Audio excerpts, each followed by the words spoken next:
ରାସ୍ତାରେ ଧାନ ବସ୍ତା ରଖି ଚାଷୀଙ୍କ ବିକ୍ଷୋଭ। ବରଗଡ଼ ଭେଡେନ ରାସ୍ତାର କୁବେଡେଗାଠାରେ ରାସ୍ତା ଅବରୋଧ କଲେ ଚାଷୀ। କଟନୀ ଛଟନୀ ବନ୍ଦ ସହ ଧାନ ବିକ୍ରି ସମସ୍ୟାର ସମାଧାନ ପାଇଁ ରାସ୍ତା ଅବରୋଧ କରିଛନ୍ତି ସ୍ଥାନୀୟ ଚାଷୀ। ଘଟଣାସ୍ଥଳରେ ପହଞ୍ଚିଲେ ପୋଲିସ ଓ ପ୍ରଶାସନିକ ଅଧିକାରୀ। ଗତ ନଭେମ୍ବର 20 ତାରିଖଠାରୁ ଖରିଫ ଋତୁ ଧାନ ସଂଗ୍ରହ ପ୍ରକ୍ରିୟା ବରଗଡ଼ ଜିଲ୍ଲାରେ ଆରମ୍ଭ ହୋଇଛି। ହେଲେ ଜିଲ୍ଲାର 229 ଗୋଟି ମଣ୍ଡିରେ ଏବେ ବି ହଜାର ହଜାର ବସ୍ତା ଧାନ ପଡ଼ି ରହିଛି, ଯାହାକୁ ନେଇ ଚାଷୀଙ୍କ ମନରେ ଅସନ୍ତୋଷ ଦେଖାଦେଇଛି। ଏହାର ପ୍ରତିଫଳନ ଦେଖାଦେଇଛି ବରଗଡ଼ ଜିଲ୍ଲା ଭେଡେନ ବ୍ଲକ ଅନ୍ତର୍ଗତ କୁବେଡେଗାଠାରେ। ନିଜ କଷ୍ଟ ଉପାର୍ଜିତ ଧାନକୁ ରାସ୍ତା ଉପରେ ରଖି ଆନ୍ଦୋଳନ କରୁଛନ୍ତି ଚାଷୀ। যদি আমি দেখবা দলাল বেলে যেন মানে গোটে ধান চাষীর কিনিকি আনিকি তাহাকে ফের থরে যে বিকুছে বা যে কিছু মুনাফা পাচ্ছে তাকে আমি দলাল বলিকি কইপারু, মধ্যস্থী বলিকি কইপারু, মিডিল ম্যান বলিকি কইপারু।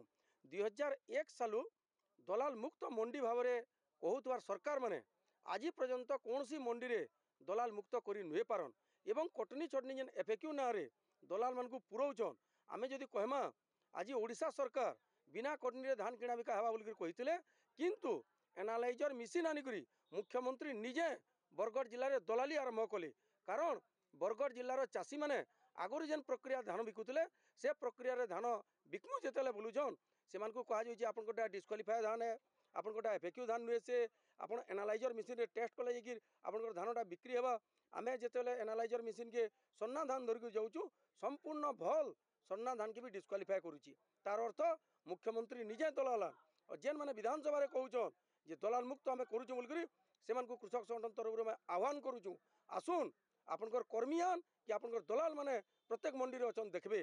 कारण बरगड़ जिले में 229टा मंडी जेन अच्छे सबू जगार आज्ञा दलाल मैंने पूरे रहीचन और ताकर जरिया धान किणा बिका होचे। जे ताकर बाटे धान नहीं बिकबार 2 केजी कटनी नहीं देवार ताले तार धान नहीं उठबार से मंत्री से एमएलए मान को आम आह्वान करुँ मंडी के आसुन चाषी मान से मेसुन वास्तविकता जानबे। जदि से वास्तविकता नहीं जानबे विधानसभा कि मंचरे खाली कहीदे दलाल मुक्त कलु बोलिक से आम ग्रहण कर नहीं पार्बार। दलाल जरिया ताकर पैसा जाऊा ना तो क्या कर से दलाल मंडी मान के पुछते। तो आज जेन रास्तार बसते मैंने किए आन सीना काली जेन मैंने ऑफिस रे ताला पकईले से किए आन जेन मोर कुम्हारी चाषी मैंने 10 तारीख सीएसओ ऑफिस रे ताला पकईले से किए आन। तार अर्थ विधायक संपूर्ण भाव में विधानसभा एवं मंचरे मिछ कहउछन। गाँ के आसुन जे प्रकृति चाषी केते संतोष केते असंतोष चाषी मैंने बतई ने बाहर भाषण मारे कहीं लाभ है आज्ञा। भाषण देना बहुत लोग देसन किंतु मुकाबला करवार कथा परीक्षा देवार कथा।